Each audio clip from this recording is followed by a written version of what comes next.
We are announcing today the abolition of poverty, of starvation, of executions, of war, of nuclear weapons, of global warming, the coming, we're upholding the vision together of the coming of a new world of nonviolence. So we got to be strategic about this. As Michael says, this is about strategy. What strategy is going to work? If we understand where we need to be going, what's the best route to get there? That is the fundamental core truth of the 21st century. That there is no way for us to thrive while others are not thriving. That there is one united world. In that world, we say that the path to homeland security can no longer be a path of domination. The domination is not the way.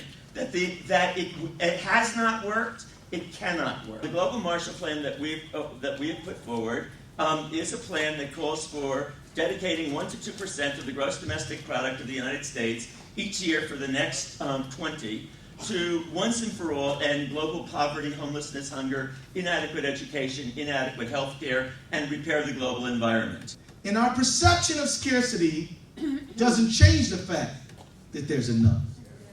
Our perception that there's not enough doesn't mean there's not enough.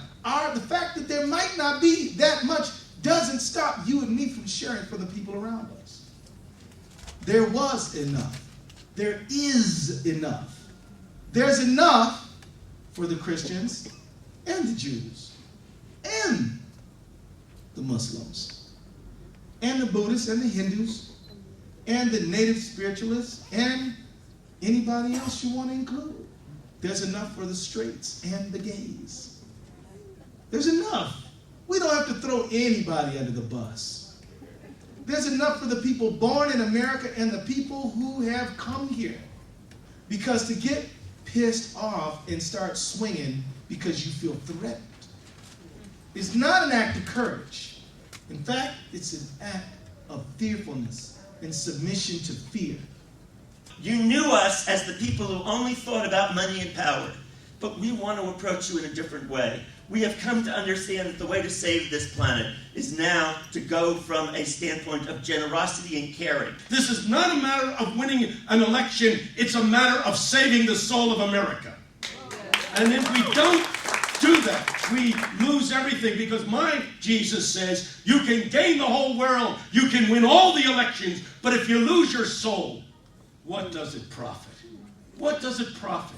If we were willing to explore kindness based in wisdom, in seeing our connection, then we would see the tremendous power, the force of it. Because it is reflective of the truth. That's why it is so powerful.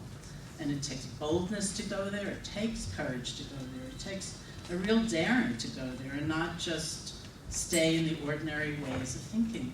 Living your life in a spirit of generosity and love is contagious. It won't happen until we are willing to come out in the world as spiritual progressives and say it can happen.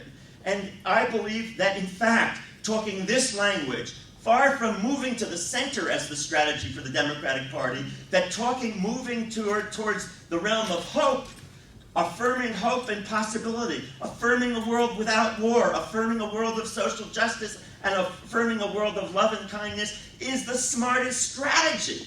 It's not just that it's morally right, it is the way to win.